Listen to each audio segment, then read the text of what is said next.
Bem, lição número 7, a parte segunda-feira, como Jesus respondia às perguntas de maneira sensata. Quando o doutor da lei, o intérprete da lei, fez a pergunta para Jesus: que devo fazer para herdar a vida eterna? Aquele homem tinha a intenção de embaraçar Jesus. Ele estava, assim, combinado com os fariseus, colocar Jesus numa situação delicada com respeito à questão da vida eterna. O Senhor Jesus, que não era um homem venal, sua palavra era com autoridade. Ele sabia do preconceito que aquele homem possuía com respeito ao samaritano. E aquele homem tinha, como intérprete da lei, todo o conhecimento para saber a resposta da sua própria pergunta. Por isso, muitas vezes, as pessoas vão nos questionar com respeito à nossa fé. Muçulmanos muitas vezes perguntam onde está na Bíblia que Jesus era o Filho de Deus. Alguns perguntam: escuta, você acredita em reencarnação? Porque Jesus contou uma parábola sobre o rico e o Lázaro e mostrou que existe o inferno e as pessoas podem retornar à vida. Como responder a essas pessoas de maneira plena? Através do conhecimento bíblico. É preciso conhecer a Bíblia, as instruções bíblicas e dar uma resposta adequada para que as pessoas possam entender e aceitar a fé. Um muçulmano perguntou se Jesus era mesmo Filho de Deus, por que ele morreu? O missionário explicou para o muçulmano e disse: existe um fator importante que se chama a questão da justificação. O ser humano não tem condições de estar diante de Deus porque é pecador, mas Jesus assumiu essa culpa e torna o ser humano aceitável diante de Deus. O muçulmano aceitou essa explicação e entregou o coração a Jesus, porque ele dizia: na minha religião eu só consigo ser condenado. Eu não tenho como, assim, receber uma espécie de um perdão. Mas em Jesus eu vejo que existe um perdão, existe uma aceitação de Deus quando eu creio em Jesus. Dessa forma, o missionário explicou de forma coerente, deu uma resposta coerente para aquele muçulmano. Um pregador que falava sobre a palavra de Deus numa praça foi questionado por um homem muito culto que queria saber a verdade sobre Deus. Deus existe? Como é que o senhor prova que Deus existe? Perto dali havia um homem que vendia suco de laranja natural. O pregador disse: moço, você pode me arrumar uma laranja e uma faca?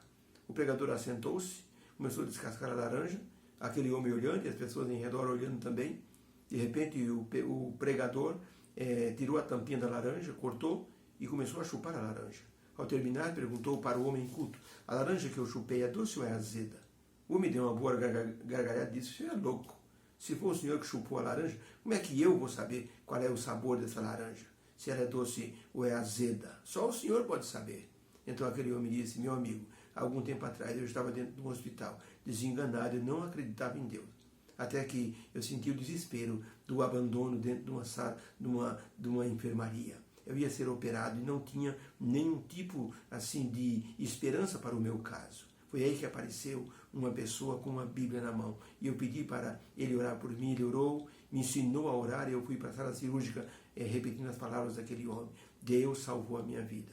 Eu posso dizer ao Senhor que eu experimentei de Deus, eu sei que Ele existe e é bondoso. O Senhor, com certeza, não experimentou de Deus ainda, como eu experimentei da laranja e o Senhor não. Aquele homem então abaixou a cabeça e reconheceu que deveria realmente provar a presença de Deus na vida dele. Por isso, ele ali ficou quieto e aceitou as palavras daquele pregador, entregando também o seu coração ao Senhor Jesus Cristo. Pergunta número 3. Depois da pergunta do doutor da lei, como Jesus respondeu e como nós podemos assim entender essa forma de resposta. Vamos ver as passagens bíblicas, Lucas capítulo 10, verso 26, e ele lhe disse: que está escrito na lei? Como você a lê e como você a entende? Mateus 26, 56, mas tudo isso aconteceu para que se cumprissem as escrituras dos profetas. Então todos os discípulos deixando-o fugiram. Atos 17, verso 11, ora, os de Bereia eram mais nobres do que os de Tessalônica, porque eles examinavam nas Escrituras para ver se as coisas eram realmente como Paulo estava pregando. 1 Coríntios 15, verso 3, porque primeiramente vos entreguei o que também recebi, que Cristo morreu pelos nossos pecados, segundo as Escrituras. Segundo Timóteo 3,16, toda a Escritura é inspirada, e proveitosa para ensinar, para redarguir, para corrigir, para instruir em justiça.